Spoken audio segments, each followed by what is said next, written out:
దేశంలో ఓటరు జాబితా ప్రత్యేక సమగ్ర సవరణ ఎస్ఐఆర్ ద్వారా ఓటు చోరీ జరుగుతోందని విపక్ష ఇండీ కూటమి నేతలు ఆరోపించారు. ఈ వ్యవహారంపై చర్యలు తీసుకోవాలని కోరుతూ భారత ప్రధాన న్యాయమూర్తికి లేఖ రాయాలని ఢిల్లీలో జరిగిన సమావేశంలో తీర్మానించారు. నీట్, సీబీఎస్ఈ అవకతవకలకు బాధ్యత వహిస్తూ కేంద్ర విద్యాశాఖ మంత్రి తక్షణమే రాజీనామా చేయాలని డిమాండ్ చేశారు. ఇదే సమయంలో ప్రతిపక్ష కూటమి ఐక్యంగా ఉండాల్సిన అవసరం ఉందని పలువురు విపక్ష నేతలు సమావేశంలో పిలుపునిచ్చారు. ఇటీవల జరిగిన అసెంబ్లీ ఎన్నికల్లో వరుస పరాజయాలు, అంతర్గత విభేదాలు, సవాళ్ల మధ్య ఇండీ కూటమి నేతలు ఢిల్లీలోని కాన్స్టిట్యూషన్ క్లబ్లో సమావేశమయ్యారు. ఈ భేటీకి కాంగ్రెస్ అగ్రనేతలు మల్లికార్జున ఖర్గే, రాహుల్, సోనియా గాంధీ, టీఎంసీ చీఫ్ మమతా బెనర్జీతో పాటు తేజస్వి యాదవ్, అఖిలేష్ యాదవ్, సుప్రియా సూలే, ఒమర్ అబ్దుల్లా, మెహబూబా ముఫ్తీ సహా 25 పార్టీల నేతలు హాజరయ్యారు. డీఎంకే, ఆమ్ ఆద్మీ పార్టీ నేతలు దూరంగా ఉన్నారు. ప్రజా సమస్యలే అజెండాగా ముందుకు సాగాలని విపక్ష నేతలు నిర్ణయించారు. దేశంలో ప్రజాస్వామ్య విలువలను కాపాడుకుంటూ అందరం కలిసి అడుగులు వేయాలని పిలుపునిచ్చారు. లోక్సభలో నియోజకవర్గాల పునర్విభజన బిల్లులను ప్రతిపక్షాలన్నీ ఏకతాటిపైకి వచ్చి వీగిపోయేలా చేశాయని, అదే పోరాటాన్ని మున్ముందు కొనసాగించాలని పేర్కొన్నారు. కూటమి చైర్మన్ కాంగ్రెస్ చీఫ్ మల్లికార్జున ఖర్గే ప్రారంభోపన్యాసం చేశారు. ఎస్ఐఆర్ పేరుతో లక్షలాది మంది ఓటు హక్కులను కాలరాస్తున్నారని, దర్యాప్తు సంస్థలను పావులుగా వాడుకుంటూ కేంద్రం బీజేపీయేతర రాష్ట్రాలపై వివక్ష చూపుతోందని మండిపడ్డారు.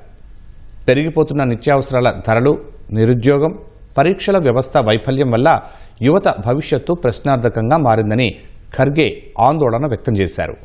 అనంతరం మీడియాతో మాట్లాడిన విపక్ష నేతలు భేటీలో మొత్తం 5 తీర్మానాలు చేసినట్లు వివరించారు.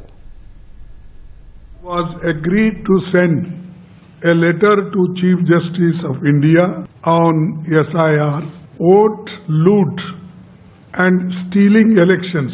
The letter to be delivered to the Chief Justice of India very soon.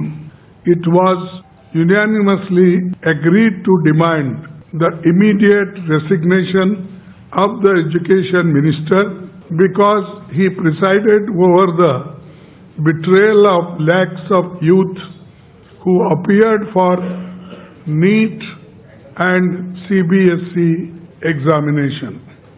Union government should immediately call an all-party meeting to discuss the precarious current economic situation, unemployment, price rise, and farmers' issue, and atrocities, and people-centric issues.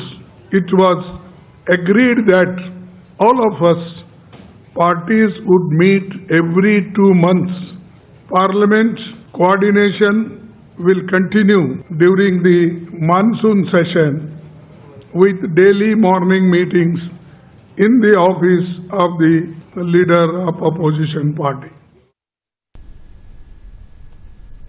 Bengal, Tamil Nadu assembly ఎన్నికల్లో DMK, TMC ఓడిన నేపథ్యంలో ఈ భేటీకి ప్రాధాన్యం ఏర్పడింది.